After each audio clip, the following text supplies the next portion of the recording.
you, Joe. The last person to sign the FISA warrant against Carter Page, Dana Boente, out. Retired. Odd time for Dana Boente to retire, don't you think? Yes, he is the last of anybody who touched any of the 4 illegal warrants against Carter Page. He actually has been at the center of this bold and brazen plot to take down a president of the United States. And it's amazing he lasted as long as he did. He's held a number of jobs, both in the Obama administration and in the Trump administration, all in DOJ and at the FBI. What's interesting about it was he was forced out. He did not voluntarily retire, and it was the senior levels of the Department of Justice which told Chris Wray, he's got to go, and either you do it or we will. And Wray, of course, asked Boente for his resignation and then issued the typical Chris Wray namby-pamby public statement praising Boente for his 38 years of service to the country. I'm sure that much of Buente's service prior to his involvement in Obamagate was stellar, but his conduct throughout this has been abysmal, and he's going to go down in history along with Rod Rosenstein as one of the most important people in the internal corruption at the Obama Justice Department, and it went well into the Trump DOJ because of weak leadership at the top with Sessions and Rosenstein and others. But Boente was a cancer on the department, and Bill Barr's people finally got to the point where they had enough information from the Durham inquiry to get rid of him. Yeah, I mean, it's interesting. It really stuck out to me, the thing you just mentioned, that Chris Wray released such a laudatory statement about Dana Boente. If he's being forced out for poor behavior, will that come back to haunt Chris Wray? Well, I think Chris Wray is treading water. I think he's in very serious trouble with regard to his job.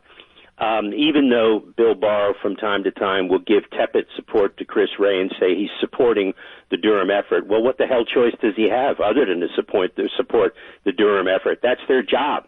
That's what FBI agents are supposed to do, support United States attorneys, do investigative work. You see, Chris Wray has become a very bad 30-second commercial for the FBI, and it's the wrong commercial. And he can't seem to stop doing stupid things as the FBI director. He did not have to issue that statement, but the reason he did is the reason he's in trouble. He's friends with everybody who is at the center of this conspiracy. That's why he never should have been FBI director. Shame on you, Chris Christie, for recommending Chris Wray. Rod Rosenstein, another name that we're all familiar with, is due to testify Wednesday. It's 6/3 on to June 3rd, so that would be Wednesday, in front of, I believe it is Chuck Grassley's committee.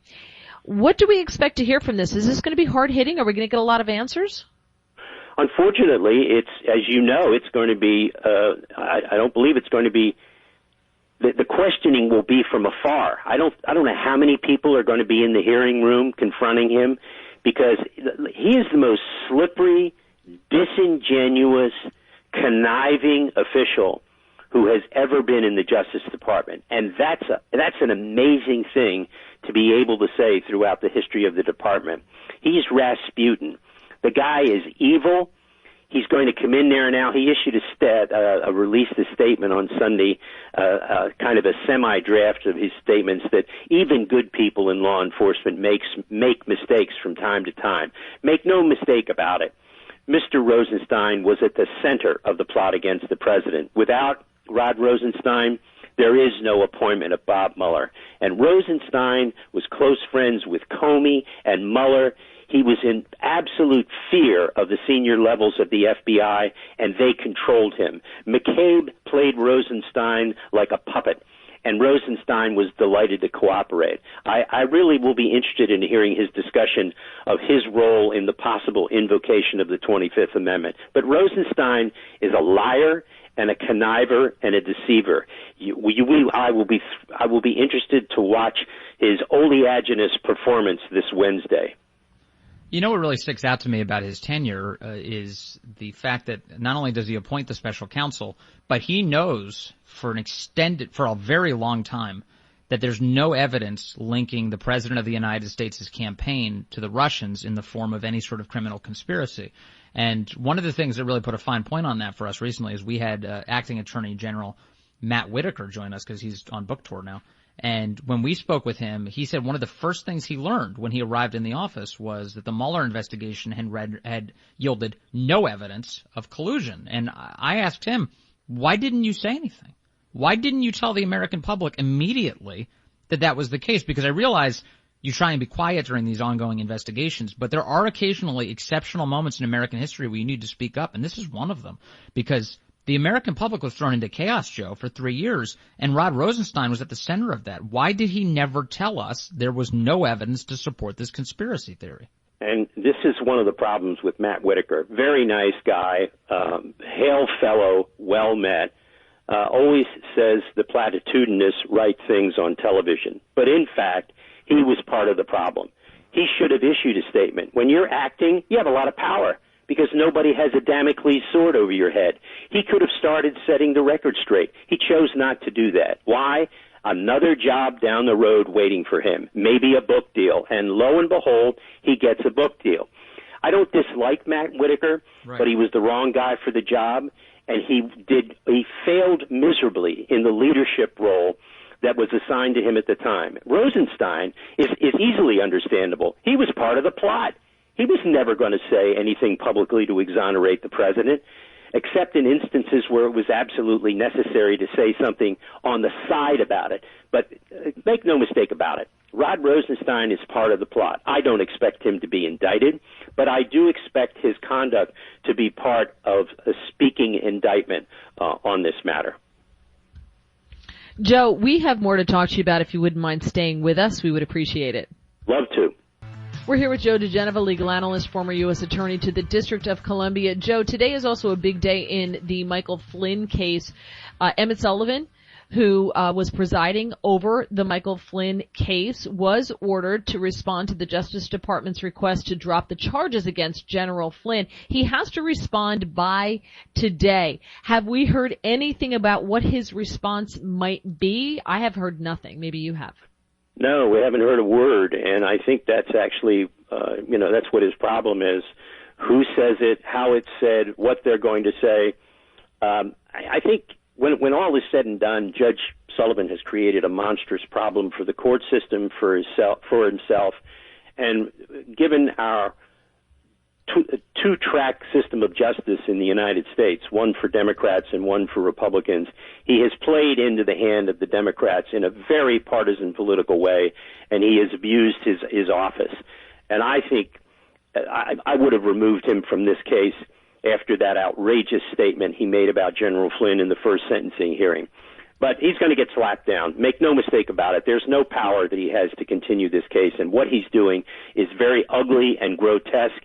He's embarrassing a great U.S. District Court, and it's awful to watch. As a member of that bar, I can tell you it is awful to watch a judge devolve into this state. I don't know whether the guy has mental problems or whatever, but boy, he has really created a problem for that court.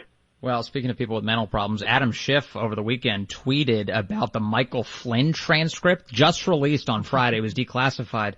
And I want to get your impression of what the Flynn transcript shows. But first I want to tell you, Adam Schiff thought that the Flynn transcript showed that he, quote, secretly discussed the U.S. response to Russia's brazen election interference and lied about it to the FBI and the vice president. In other words, Joe, Adam Schiff is still sticking with they colluded with Russia. Yeah, well, Adam Schiff is a very, very sick man.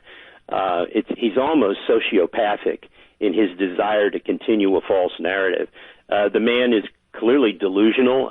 Just watch his eyes darting around in his head and listen to him. He's like an automaton. He never stops saying the same thing. And then he just sort of sits there and says, it's in plain sight. The evidence is in plain sight. And when you ask him what it is, he says, it's there. Can't you see it? The man is really quite sick. But listen to this. He's the chairman of the House Intelligence Committee, and Nancy Pelosi loves him. So, if Antifa is looking for a target, please have at him. Oh, let's be careful there. What do the transcripts show, though, Joe, in your view?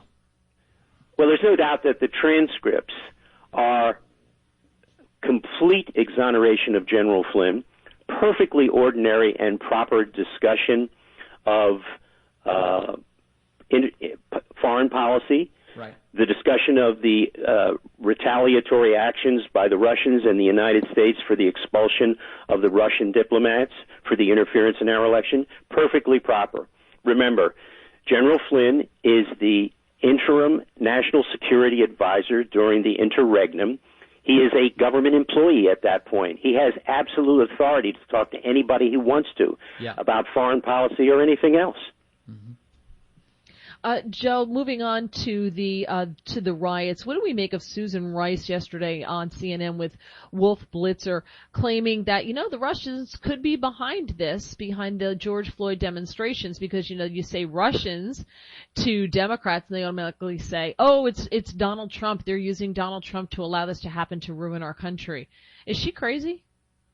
Well, I think Susan Rice has lied so much that she's sort of devolved into an Adam Schiff mode. She is just beyond belief. She's hard to watch, number one, because when her lips are moving that she is lying. And it's as if she has no sense of self. And that's because she's been encouraged in this by all the people around Obama and Hillary Clinton. And it's sad because it contributes to a dishonest narrative which does not help us resolve the problem. And by the way, I don't know if you all saw the original news conference by the United States Attorney in Minneapolis and the local county DA about how they were approaching all this. This was before any charges were filed. That news conference by that United States Attorney was an embarrassment. I have never seen somebody, the U.S. Attorney, look so weak and so not in control.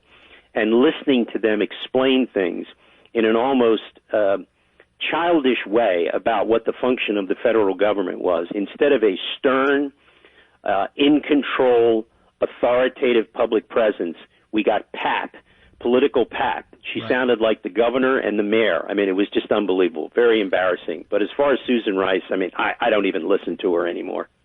One more, Joe.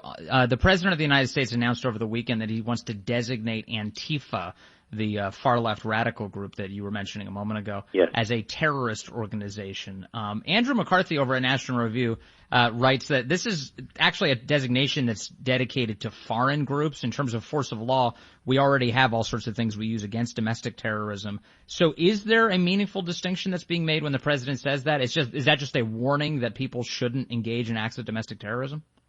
Well, we don't need any new laws on this. No, it's just a warning. But I can tell you this.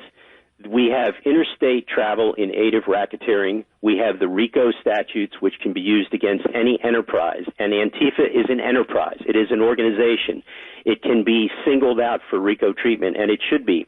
And make no mistake about it, the Attorney General's statement, which was issued yesterday, late in the day, predicts that there are going to be roving grand juries all over the United States going after Antifa. By the way, what I said about Antifa and Adam Schiff was not physical violence for Adam, but a demonstration against Adam Schiff.